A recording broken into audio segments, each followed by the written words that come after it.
Hey everybody, this is Sean V. Bradley, CEO of Dealer Synergy and the co-creator of Automotive Internet Sales. And I've got a special guest. Introduce yourself to the world. My name is Subi Ghosh, and I'm the VP of Marketing of Dealer Authority. I've been in the industry for about 6 years on the dealer side of things, and just things that happened led me to find this amazing company to work for, and I couldn't be happier to do what I was doing in dealerships, but on a larger scale with Dealer Authority. So let's talk about that. 6 years is a long time, yes. honestly, Yeah, to be in a dealership. How did you get into the car industry? It was by accident. I actually started as an assistant just to get through school. It was a great opportunity, so I just grit my teeth and tried to get through it. And as I was getting ready to move on from school, I found that there were so many things frustrating me about the dealership, and just a lot of chaos, not enough structure. And you know, when you're going through school, they tell you that everything's going to be this way when you get into the real world, and it wasn't like that at all.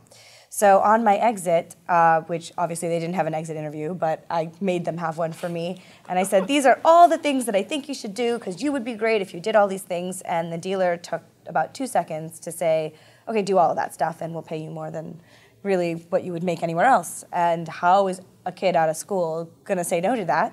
So I took on the challenge, learned as much as I could because it was not what I was trained for. My background's in sociology and mental health. And no, it sounds like you were trained for this job. That's what I was going to say. You know, all the people that I went to school with, I'm probably the one that uses it on a daily basis. Oh my gosh, that's awesome. But I fell in love with it along the way. It's just something that the amount of change that I could do and impact dealers and kind of change the way that customers experience buying cars. I find it really insulting that we're ranked so low on the trust scale. You all know what I'm talking about. I think there's a lot of really good people, a lot of really bad experiences in the past that have perpetuated behaviors, and I think it takes a few voices and people to stick together to change that, and I want to be a small part of that. What was your role at the dealerships after you took the permanent position? Yeah. Initially, they just said, you know, be the internet girl. You know, do whatever it needs to do to handle my leads and make it happen. Right. And within a month, I became the internet manager and then the director of 3 of their locations within a few months. I didn't really have a budget, so I hired interns. And once we saw what we could do with not just following up with our leads, but creating a dummy customer relations department to handle customer relations and reputation management, using our interns and teaching them along the way, but also doing video walkarounds and social media and follow-up phone calls for the salespeople that weren't doing it. All of a sudden, they saw the value and they let me hire 4 people. So I had a team of 4 kids out of school, and I will never forget them. They're the greatest team that I ever had because we were learning it as we went. And they handled every description of a vehicle, every video walkaround, every phone call was transcribed by them. Before Call Source and Call Brights and the Call Reviews of the world would transcribe any of those things. We had a scoring system, so they would put a number. We had a little algorithm that we would use to transcribe all of these. And we handled everything.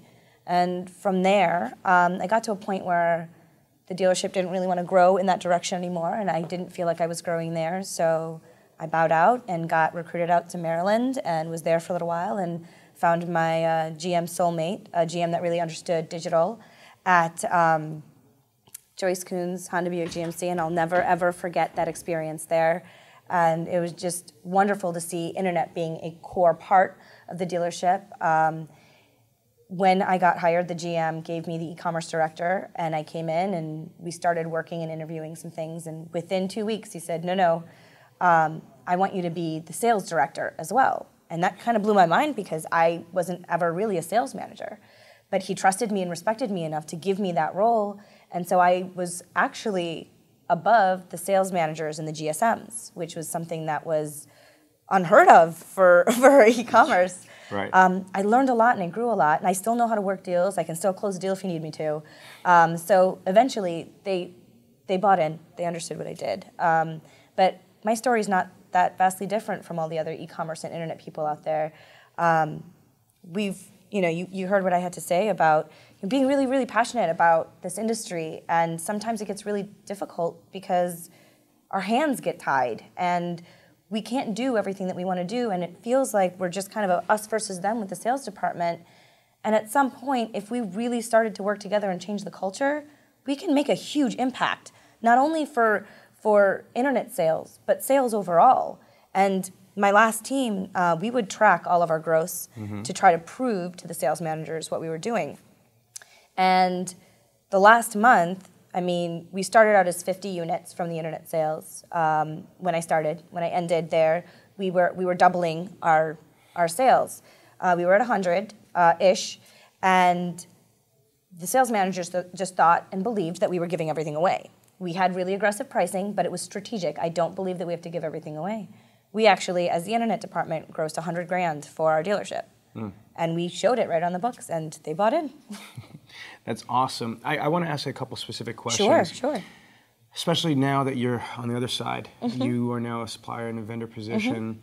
I think about all that you went through in those 6 years. Yeah. What was the stress points for you? You know, it doesn't matter at what store, but what do you think other internet directors or BDC managers or ISMs, what are the big challenges that you had to deal with and they probably have to deal with right now? Right. I think as just a basic thing, they need to be part of the team. They need to be having the same amount of respect and authority as sales managers. They have to be equals. It can't be the other way around, because internet managers and directors, e-commerce, whatever you want to call it, at the end of the day, you're managing people that answer your leads, right? BDC, it doesn't really matter. If you're responsible for that, and you're responsible for bringing in that kind of traffic, which is, what, 60, 70 increasing percentages of traffic for your dealership, you should have the same respect and authority to be able to make decisions and call out salespeople who aren't doing the right thing, and talk about strategy and pricing all in the same on the same page with all the sales managers. So I think that's the biggest struggle, is that they don't get the respect that they deserve at all. I would agree, working with dealers all over the country, that there is definitely a disconnect between the showroom and the internet. But Subi, my reasoning that I've come to is twofold. One is that sometimes the dealership puts the wrong caliber person in as a manager. And here's one example, is they have the person they're going to blow out on the showroom. They give them, I call it the elephant graveyard. Before you blow somebody out, give them a shot in the internet department. You know, or they have the kid, the nerd, the tech person that really isn't a manager, but you know, they put that person. So I think, which is still a wrong thing to do, is they have the wrong person in that department. And the second thing is that if they do have a high caliber person, they don't share that with the rest of the showroom. They don't explain the value of these people. So people just assume, oh, they're the internet manager. They're not a real manager. They're just the internet manager. Yeah, so it's just a title. What tips can you give, like let's say a GSM or a GM or a dealer that's watching this on how to rectify that situation? Well, I think the first thing that you would do is to qualify your candidates. Make sure that you're looking for the right characteristics. I just wrote a blog about this, of just, when you're looking for characteristics, look for those driven individuals, not the one that you just want to. We do this in all aspects, not just the internet department. It's all over. We have people with these huge names and titles that don't really fit that role. So instead of fitting the person into the role, find the right person for that role. Don't just puzzle piece it, because it's not going to work that way. You've got to really look outside of the dealership. Don't be afraid to go outside of automotive. Automotive, there's an experience level that comes with being trained by the right people. But if you have the right training in place and you find the right people, they will work day and night. They will, for example, one of the things that is a disconnect sometimes is that internet people have these cushy little hours, right? Monday through Friday, 9 to 5. And I would get digs all the time from F&I managers and people that had to work these bell-to-bells, but I put in my bell-to-bells too. But there's a reason why I structured my schedule that way. Most of my hours were spent with vendors during business hours. And on top of that, I never stopped working. I was always answering leads on any holiday. My family hated me. If you find people that are willing to put in the time and the energy, and I know that there's tons of my peers that I network with that are the exact same as me. I'm no anomaly. I am one of many people. I got 5 people come after me at my session at Internet Sales 20 Group that just said, I feel exactly the same way you do. And so find those people, go out, or find the people that may not have the skills and nurture them, educate them. One of the things that I ask any dealer that I started to interview for was, are you willing to give me 20% of my time to invest in research and be on the blogs and the forums and communicate with my peers to be able to really grow myself, because I don't grow this department if I don't grow myself. So don't just invest in the right people, but also invest in the people themselves to grow them to be the best for the dealership. Oh, preach, girl, preach.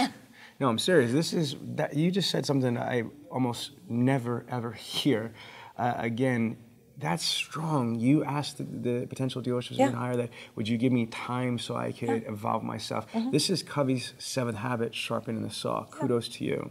All right, just because I want to keep everybody's attention on here, you do many things. You have a lot of talent. So I got to tell you, first and foremost, I'm extremely impressed with you. Thank you. Because, you know, when you're online, there's only 7% communication in text. Right. But to see you in 3D live on the stage, for you, because she made a comment like you heard, they don't know that we're live from the internet. Right. Yeah, we're in a green screen right now, not a real studio. We're actually at the Internet Sales 20 Group in Atlantic City. So I just had the privilege to see Subi on stage get a standing ovation, okay? Only a couple people ever get a standing ovation, and she was definitely one of them. Oh, I'm sorry, what was the guy? He had a bronze star for the military, and Subi. So you should be extremely proud of yourself, I'm very proud, thank you. Now, let's give them a nugget that I want you to just drop, just one thing so they don't have ADD problems. Absolutely. I know that you have passions with websites, and you're hired for one of the preeminent social media companies out there. What is the one thing that dealers on a technology or marketing level or cool factor level should be cognizant about? And why? We have a lot of technology and a lot of services for dealers, and we hire these vendors, and I say we because I still feel like a dealer, so forgive me. We still have all of these products that we pay for, and a lot of times there's no communication with the vendor. And I've spoken about this before. Partnering with your vendors is the only way to really make them work. So if you hire someone for social media, make sure you have someone with feet on the ground in your dealership that's going to communicate what's happening there. That's the only way social media works. They've got to get to know your dealership, and how can anybody get to know your dealership with a social media company that has to guess what you're like, or what's going on in your dealership, or what's going on in the community? Same thing goes for websites. I'm really, really passionate about websites. It is something that I love them. I think that they're really misunderstood, but website companies, we pay them a lot of money to understand the basics and understand all the changes with algorithms and Google updates and all that, but there's a partnership that needs to be involved there too. They have to know what kind of coupons, what kind of specials, what kind of personality you want on the website, what the sales prices are like, what are the things that's hurting your leads. If you communicate with them, my website company, I would send them all of my lead source responses and rates and all the percentages that I had and all the stats that I gathered for my dealer. I would send it to them too, so they understood what wasn't working, and maybe we can try to test and tweak and make our website the highest converting and the strongest that we could. Wow, just powerful. How can they get a hold of you? At Subi101 is my Twitter, or Subi@dealerauthority.com is my email. If you reach out to me on any of those forums, I'll give you my cell phone, we can talk. I really believe in giving back to the community. That helps me find a version of myself that I love very, very much. And I love this industry, so anything that you guys need, I'm here. Okay, I'm very proud to have had you as a guest on AutomotiveInternetSales.com, so thank you so much for being part of it. Thank you. Okay, take care, everybody. Thank you so much for watching. I truly hope that you enjoyed listening to and learning the information that you just saw, because if you did, I promise you, you're going to love automotive digital training. So do me a favor, go to AutomotiveDigitalTraining.com and take a look.